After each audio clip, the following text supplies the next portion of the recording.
कभी बचपन में जब हम स्कूल से वापस आते थे तो अपने दोस्तों के साथ सड़क पर दौड़ते हुए जाते थे। हवा में इतनी ताजगी होती थी कि हम पूरी गहरी सांस लेकर महसूस करते थे। हवा में हरियाली और ताजगी थी। लेकिन आज अगर हम उसी रास्ते से गुजरें तो सड़कों पर ट्रैफिक, धुआं और गंदगी से भरी हवा हमारी नाक में पहुंचती है। वो ताजगी वाली हवा अब कहीं खो गई है। हालात इतने बदले हैं कि हम सोचते हैं कि वो भी क्या दिन थे जब लोग बिना किसी चिंता के बाहर निकल सकते थे विदाउट मास्क। आज दिल्ली जैसे शहरों में पॉल्यूशन इतना बढ़ चुका है कि हम कहीं भी जाएं हमें गंदी हवा का सामना करना पड़ता है। पराली जलाने से लेकर बढ़ते वाहन और फैक्ट्रियों का धुआं, इन सब की वजह से हवा में जहरीले सब्सटेंसेस घुल चुके हैं। ये बदलाव दिखाता है कि हमारी हवा और जिंदगी कितनी बदल चुकी है। अब हमें ये समझने की जरूरत है कि ये प्रॉब्लम कहाँ से शुरू हुई और हमें इसे ठीक करने के लिए क्या कदम उठाने होंगे। दोस्तों, अगर हम भारत के पिछले समय की बात करें तो हमारे देश का वातावरण काफी बेहतर हुआ करता था। पहले के मुकाबले हवा में पॉल्यूशन का लेवल बहुत कम था और इंडियन सिटीज में AQI यानी कि air quality index normal level पर रहता था। आपको बता दूं कि AQI ये एक तरह का स्कोर है जो हमें बताता है कि हवा में कितनी गंदगी या प्रदूषण है। AQI रेंज अगर 0 से 50 तक है तो हवा बहुत साफ है, सांस लेने में आसानी है। 51 से लेकर 100 तक है तो हवा फिर से ठीक है, लेकिन थोड़ा सावधान रहने की जरूरत है।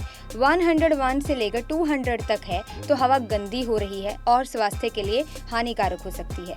अगर यही AQI जो रेंज है वो 201 से 300 तक हो जाए तो हवा बहुत गंदी है और हमें सावधान रहना होगा।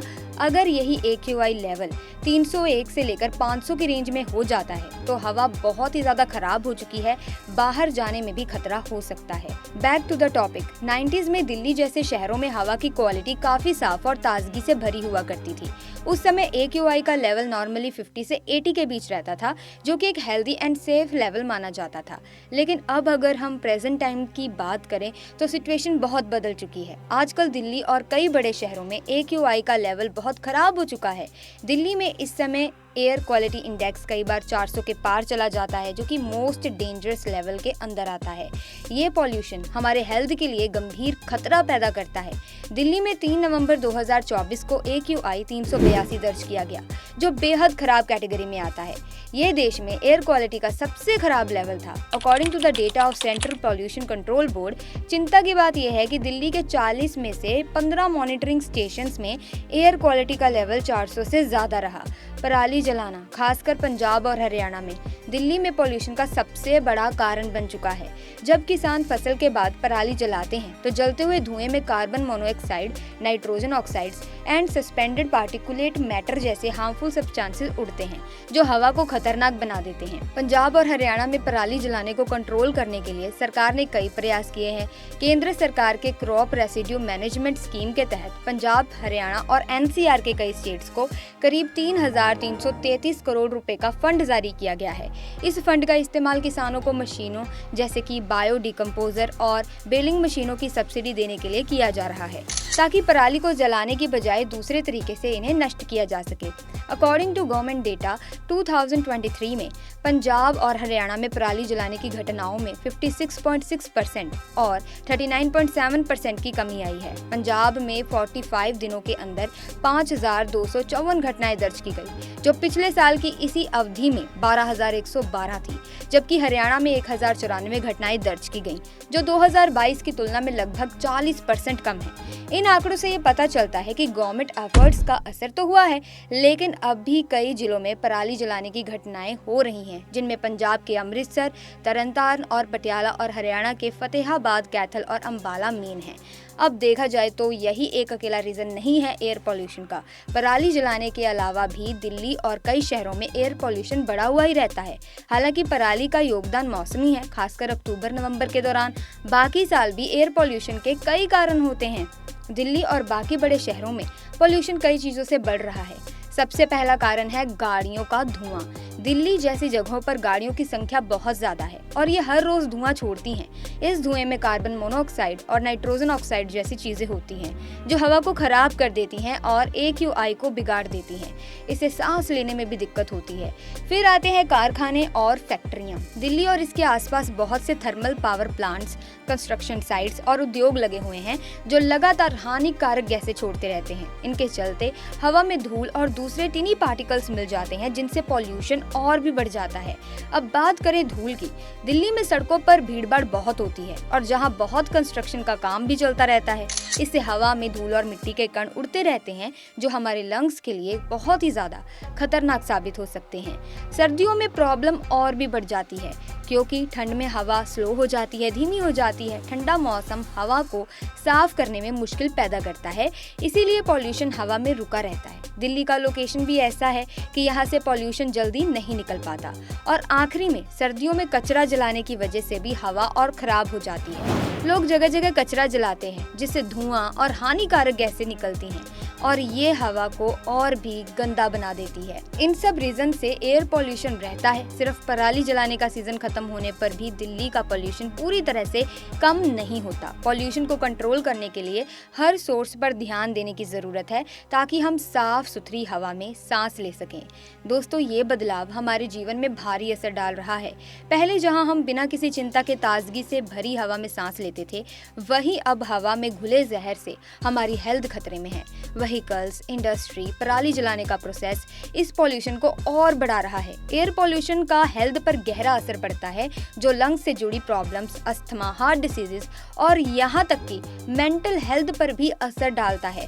दिल्ली एनसीआर में हाल ही में हुए एक सर्वे से पता चला है कि 69% परिवारों में कम से कम एक सदस्य एयर पॉल्यूशन से रिलेटेड हेल्थ प्रॉब्लम्स का सामना कर रहा है। इनमें खांसी, गले में जलन, आंखों में जलन और सांस लेने में दिक्कत जैसे सिम्टम्स मेनली पेशेंट्स में देखे गए हैं। लगभग 31% परिवारों ने बताया कि उनके परिवार के सदस्य को सांस की बीमारी या अस्थमा के सिम्टम्स दिखाई दे रहे हैं। दोस्तों, ये प्रॉब्लम सिर्फ सांस की बीमारियों तक भी सीमित नहीं है। रिपोर्ट के अनुसार भारत में 2024 में खराब एयर क्वालिटी से मेंटल हेल्थ पर भी असर पड़ा है, जहां लगभग 23% लोगों ने एंजाइटी और लेक ऑफ अटेंशन की प्रॉब्लम का सामना किया है, यानी कि उनका फोकस नहीं बन पाता। इसके अलावा दिल्ली जैसे हाई पॉल्यूशन लेवल्स वाले एरियाज में लोगों ने नींद में परेशानी की भी शिकायत की है। दोस्तों, भारत में पॉल्यूशन के इकोनॉमिक एंड हेल्थ इम्पैक्ट्स पर किए गए एक स्टडी के अकॉर्डिंग 2019 में 1.67 मिलियन लोगों की मौत का कारण एयर पॉल्यूशन था, जो कि देश की कुल मौतों का 17.8% है। पॉल्यूशन से होने वाले इन हेल्थ इश्यूज का इकोनॉमी पर भी सीरियस इम्पैक्ट पड़ता है, जिसमें सालाना लगभग $36.8 बिलियन का नुकसान होता है। इन आंकड़ों से ये साफ है कि एयर पॉल्यूशन न सिर्फ हेल्थ पर बल्कि हमारे क्वालिटी ऑफ लाइफ और इकोनॉमिक सिचुएशन पर भी भारी प्रभाव डालता है। इसीलिए ये जरूरी है कि सरकार और समाज दोनों मिलकर इस प्रॉब्लम के सॉल्यूशन की दिशा में कदम उठाएं और पॉल्यूशन के लेवल को कम करने के उपाय करें ताकि हेल्थ एंड इकोनॉमी दोनों सेफ रह सकें। ऐसे में दोस्तों, दिल्ली में बढ़ते पॉल्यूशन को रोकने के लिए सरकार ने कई इंपॉर्टेंट स्टेप्स उठाए हैं। दिल्ली सरकार ने ग्रीन दिल्ली ऐप लॉन्च किया था ताकि नागरिक पॉल्यूशन के सोर्सेज की पहचान कर सकें और एडमिनिस्ट्रेशन को रिपोर्ट कर सकें। इसके जरिए नागरिक 24/7 पॉल्यूशन के लेवल को ट्रैक कर सकते हैं और उनकी शिकायतों का क्विक सॉल्यूशन भी हो सकता है। हालांकि दोस्तों, डेटा के अनुसार 2023 में इस ऐप के 5 लाख से अधिक डाउनलोड्स हुए, लेकिन इसका इफेक्ट लिमिटेड रहा क्योंकि बहुत से लोग पॉल्यूशन के बारे में अवेयर ही नहीं थे और ऐप का पूरी तरह से इस्तेमाल नहीं कर पाए। दिल्ली सरकार ने 2020 में इलेक्ट्रिक व्हीकल पॉलिसी लागू की थी, जिसके तहत इलेक्ट्रिक व्हीकल्स पर टैक्स छूट और चार्जिंग इंफ्रास्ट्रक्चर का विस्तार किया गया। 2023 में दिल्ली में 1 लाख से अधिक इलेक्ट्रिक व्हीकल रजिस्टर हुए थे, जो कि 2022 की तुलना में लगभग 50% बढ़ोतरी है। लेकिन समस्या ये है कि चार्जिंग स्टेशनों की संख्या अभी भी बहुत कम है। दिल्ली में कुल 500 से भी कम चार्जिंग स्टेशन है, जबकि संख्या को बढ़ाकर 2000 तक पहुंचाने का गोल है। दिल्ली सरकार ने इंडस्ट्रीज के लिए पॉल्यूशन कंट्रोल क्राइटेरिया सख्त किए हैं और 2022 में 60,000 से अधिक इंडस्ट्रीज को पॉल्यूशन कम करने के निर्देश भी दिए गए थे। इसके बावजूद इंडस्ट्रीज द्वारा पुराने टेक्निकल डिवाइसेस का इस्तेमाल करने से पॉल्यूशन में कोई खास कमी नहीं आई। इंडस्ट्रीज में कई बार इन रूल्स को फॉलो ही नहीं किया जाता and the condition of pollution control devices has also been unsatisfactory. Challenges भी बहुत सारे आते हैं दोस्तों। अगर कोई सरकार नई स्कीम भी लागू कर देती है तो उसे फॉलो अप करने में भी बहुत सारी दिक्कतें आती हैं और भी कई सारे रीजंस हैं जो कि हम आपको अब आगे बताने वाले हैं। तो पहला चैलेंज आता है लेक ऑफ अवेयरनेस। पॉल्यूशन के प्रति अवेयरनेस ना होना एक बड़ा चैलेंज है। अकॉर्डिंग टू अ 2023 सर्वे, दिल्ली के केवल 40% नागरिक पॉल्यूशन के खतरों के प्रति पूरी तरह से अवेयर हैं। अधिकतर लोग अपनी आदतों को बदलने के लिए तैयार ही नहीं हैं, जैसे कि कचरा जलाना और इलीगल कंस्ट्रक्शंस एक्टिविटीज एक्टिविटीज़ में पार्टिसिपेट लेना, जो पॉल्यूशन को बढ़ाते हैं। अब सेकंड चैलेंज है टेक्निकल प्रॉब्लम्स। इलेक्ट्रिक व्हीकल्स के लिए चार्जिंग इंफ्रास्ट्रक्चर की कमी एक बड़ी प्रॉब्लम है। दिल्ली में सिर्फ 500 चार्जिंग स्टेशंस हैं और जबकि बड़े शहरों में 2000 तक की ज़रूरत होती है, तो ये भी एक बहुत बड़ा चैलेंज है। नंबर 3 पर बात करते हैं फंड्स की कमी के बारे में। पॉल्यूशन को कंट्रोल करने के लिए इसेंशियल टेक्निक्स को अपनाने के लिए बड़े पैमाने पर इन्वेस्टमेंट की ज़रूरत तो होती ही है। सरकार ने कुछ प्लान्स के लिए बजट बढ़ाया है, लेकिन हालिया रिपोर्ट्स के अकॉर्डिंग 2023 और 24 में दिल्ली सरकार ने पॉल्यूशन कंट्रोल के लिए सिर्फ 600 करोड़ रुपए का बजट आवंटित किया है, जो कि रिक्वायर इन्वेस्टमेंट के मुकाबले बहुत ही कम है। जैसे कि दोस्तों हम सभी जानते हैं कि पॉल्यूशन को कम करने में सरकार और इंडस्ट्रीज का बड़ा हाथ होता है, लेकिन आम जनता भी इस दिशा में सिग्निफिकेंट कंट्रीब्यूशन दे सकती है। आइए कुछ तरीकों पर चर्चा करते हैं जिनसे हम अपने लेवल पर पॉल्यूशन कम कर सकते हैं। नंबर 1, पब्लिक ट्रांसपोर्ट का ज्यादा इस्तेमाल। दोस्तों जब हम अपनी पर्सनल कार्स का कम इस्तेमाल करते हैं और पब्लिक ट्रांसपोर्ट का ज्यादा यूज करते हैं, तो इससे न सिर्फ ट्रैफिक जाम कम होते हैं बल्कि पॉल्यूशन भी घटता है। 2023 में दिल्ली में पब्लिक ट्रांसपोर्टेशन में 2 करोड़ से ज्यादा पैसेंजर्स ने ट्रैवल किया, लेकिन अगर हम इसे और बढ़ाएं तो ये पॉल्यूशन में सिग्निफिकेंट कमी ला सकता है। Number 2, car pulling. Car pulling एक बेहद इफेक्टिव तरीका है, खासकर उन लोगों के लिए जो रोजाना ऑफिस या फिर ट्रैवल करते ही रहते हैं। अगर 10 लोग मिलकर 5 कारों में ट्रैवल करें तो इसका सीधा इफेक्ट पॉल्यूशन और फ्यूल कॉस्ट में कमी लाता है। Number 3, to plant trees. पेड़ हमारे एनवायरनमेंट के लिए सबसे अच्छे प्योरीफायर होते हैं दोस्तों। हर व्यक्ति एक पौधा लगाकर, उसे पालकर और उसे बढ़ाकर पॉल्यूशन को कम कर सकता है। अकॉर्डिंग टू डेटा, दिल्ली में हर साल 10 लाख से ज्यादा पेड़ लगाए जाते हैं, लेकिन ये संख्या और बढ़ाने की जरूरत है क्योंकि एक पेड़ साल भर में 22 किलो ऑक्सीजन प्रोड्यूस करता है। Number 4, use of air purifier and anti pollution mask at home. दोस्तों घर के अंदर भी पॉल्यूशन से बचने के लिए एयर प्योरीफायर का इस्तेमाल एक अच्छा सॉल्यूशन हो सकता है। साथ ही बाहर जाते वक्त एंटी पॉल्यूशन मास्क का इस्तेमाल करके हम अपनी हेल्थ को बेहतर बना सकते हैं, खासकर उन दिनों में जब एयर क्वालिटी इंडेक्स खराब होता है।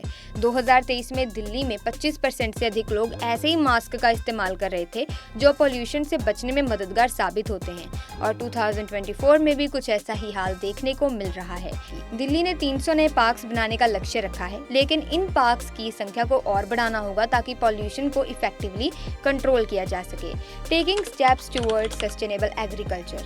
सस्टेनेबल एग्रीकल्चर जैसे कि ऑर्गेनिक फार्मिंग और वाटर एफिशिएंट एग्रीकल्चर प्रैक्टिसेस को बढ़ावा देना पॉल्यूशन को कम करने में मदद करता है। ये ना केवल लैंड को कंजर्व करता है बल्कि एयर और वाटर पॉल्यूशन को भी घटाता है। पंजाब और हरियाणा में कुछ फार्मर्स ने हाल ही में स्टबल बर्निंग की प्रोसेस को कम करने के लिए ऑर्गेनिक फार्मिंग को अडॉप्ट करना शुरू किया है, लेकिन ये कुछ फार्मर्स ने किया है। सभी फार्मर्स करेंगे तभी हमें कुछ फर्क नजर आएगा। इसी के साथ use of clean energy. Bharat सरकार ने 2030 तक 500 गीगावाट्स रिन्यूएबल एनर्जी प्रोडक्शन का गोल रखा है। इसके अंडर सोलर और विंड एनर्जी का प्रोडक्शन बढ़ाने की योजना है। 2023 में भारत ने 50 गीगावाट्स सोलर एनर्जी का प्रोडक्शन किया और आने वाले ईयर्स में इसे बढ़ाकर 100 गीगावाट्स करने की योजना है। अगर ये स्टेप सही तरीके से उठाए जाते हैं तो अगले कुछ सालों में हम पॉल्यूशन में सिग्निफिकेंट कमी देख सकते हैं, जिससे एयर क्वालिटी और वाटर क्वालिटी दोनों में सुधार होगा। अब बात करते हैं role of education and awareness campaigns की।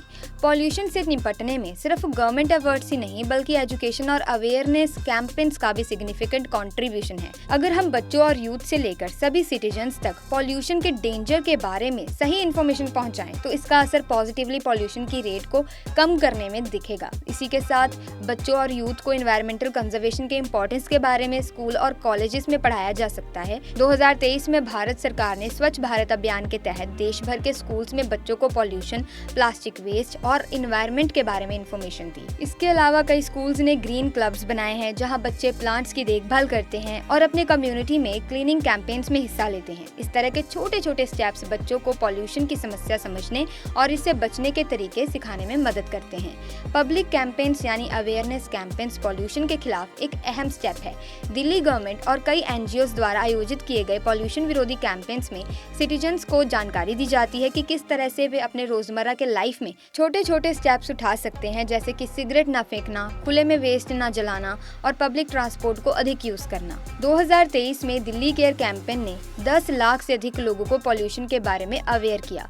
साथ ही बात करें, कई एनजीओज और ऑर्गेनाइजेशंस पॉल्यूशन और एनवायरमेंटल कंजर्वेशन के लिए काम कर रही हैं। एक फेमस ऑर्गेनाइजेशन है दोस्तों CSE यानी कि centre for science and environment है, जो न सिर्फ पॉल्यूशन के इश्यूज पर रिसर्च करता है बल्कि अवेयरनेस कैंपेन्स के जरिए लोगों को पॉल्यूशन के इम्पैक्ट और इससे बचने के सॉल्यूशन के बारे में भी बताता है।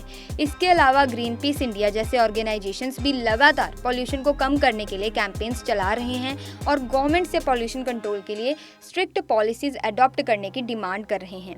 दोस्तों, दिल्ली की हवा आपको मार रही है। दिल्ली के एयर पॉल्यूशन के लिए कौन जिम्मेदार है? दोस्तों, अब हम नागरिकों को इस प्रॉब्लम को हल करने में अपनी भूमिका निभानी होगी। पब्लिक ट्रांसपोर्ट का इस्तेमाल करने से लेकर ग्रीन इनिशिएटिव्स का सपोर्ट करने तक हर छोटा कदम मायने रखता है। हम मिलकर बदलाव ला सकते हैं और अपने फ्यूचर को सेव कर सकते हैं। इसी के साथ दोस्तों, आज की वीडियो में बस इतना ही। आई होप आपको ये वीडियो इन्फॉर्मेटिव लगी होगी। इफ यस, तो आप इस वीडियो को लाइक करें, ज़्यादा से ज़्यादा शेयर करें, साथ ही चैनल को सब्सक्राइब करें ताकि इसी तरह के वीडियोस की अपडेट आपको मिलती रहे। हम मिलेंगे जल्दी एक नई वीडियो में, तब तक के लिए थैंक्स फॉर वॉचिंग।